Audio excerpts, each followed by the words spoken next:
والعاقبة للمتقين والصلاة والسلام على سيد الأنبياء والمرسلين سيدنا محمد وعلى آله وأصحابه أجمعين أما بعد فأعوذ بالله من الشيطان الرجيم بسم الله الرحمن الرحيم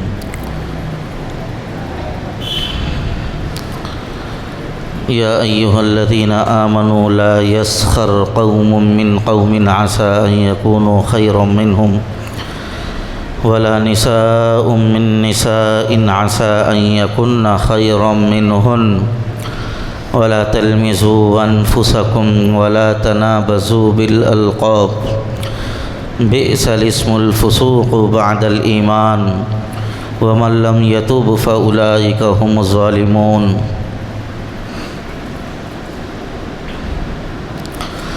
صدق اللہ العظیم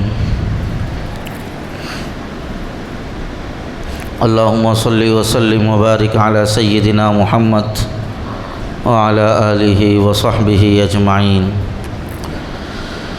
قابل قدر معزز بزرگوں، نوجوان بھائیوں،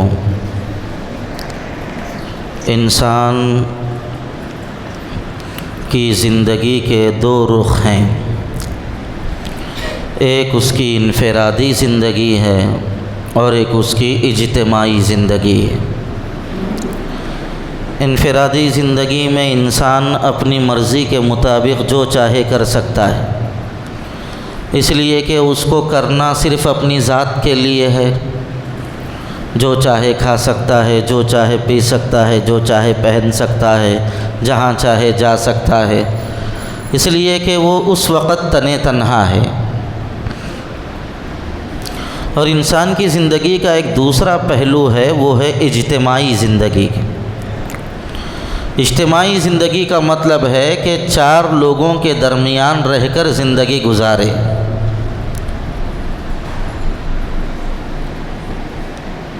رشتہ داروں میں، دوست و احباب میں، پڑوسیوں میں، ملازمت کی جگہ، تجارت کی جگہ، مساجد ہیں، نمازوں کے اوقات ہیں، خاندان کے لوگ ہیں، رشتہ دار ہیں، یہ سب اجتماعی زندگی کا حصہ ہیں۔ آخری صورت میں انسان اپنے گھر میں کم سے کم رہتا ہے، وہاں پر بیوی اور اس کے بچے رہتے ہیں، یہ بھی ایک اجتماعی زندگی۔ تو اللہ تبارک و تعالیٰ نے سورہ حجرات کے اندر بہت اہم اصول بیان فرمائے ہیں اجتماعی زندگی گزارنے کے۔ سب سے پہلی بات اللہ تبارک و تعالیٰ نے یہ بیان فرمائی، انما المؤمنون اخوہ فاصلحوا بین اخویکم، تم سب آپس میں بھائی بھائی ہو، اور تم لوگ آپس میں بھائی ہونے کی وجہ سے اگر کوئی معاملہ پیش آ جائے تو تم آپس میں ہی اس کی اصلاح کر لو، صلح صفائی کر لو۔ ہم سب مسلمان آپس میں بھائی بھائی ہیں۔ حضور اکرم صلی اللہ علیہ وسلم نے فرمایا، المسلم اخو المسلم، ایک مسلمان دوسرے مسلمان کا بھائی ہے۔ اگرچہ ہمارا رشتہ خونی نہیں لیکن ایمانی ضرور ہے، ایمانی رشتے کے اعتبار سے ہم بھائی بھائی ہیں۔ جس طرح ایک بھائی دوسرے بھائی کے ساتھ خیرخواہی کرتا ہے، ہمدردی کرتا ہے، اس کے عیبوں کو چھپاتا ہے، اس کے ساتھ اچھا سلوک کرتا ہے، تو ہر مسلمان کو بھی ایک مسلمان کے ساتھ اچھا سلوک کرنا چاہیے، خیرخواہی کرنا چاہیے، عیبوں کو چھپانا چاہیے، ان کی اچھی رہبری اور اچھی رہنمائی کرنا چاہیے۔ یہ ہر مسلمان کا دوسرے مسلمان کے اوپر حق ہے۔ جس طرح مادی کوئی غرض نہ ہو تو ایک بھائی دوسرے بھائی کا خیال کرتا ہے، تو ایسے ہی ایک مسلمان کو دوسرے مسلمان کا خیال کرنا چاہیے۔ اور مادی اغراض آ گئے، دنیا کی خواہش یا دنیا کی منفعت ذہن و دماغ میں آ گئی، تو پھر نتیجے بڑے خراب رونما ہو رہے ہیں۔ 25 گز زمین کے واسطے ایک بھائی دوسرے بھائی کا قتل کر رہا ہے،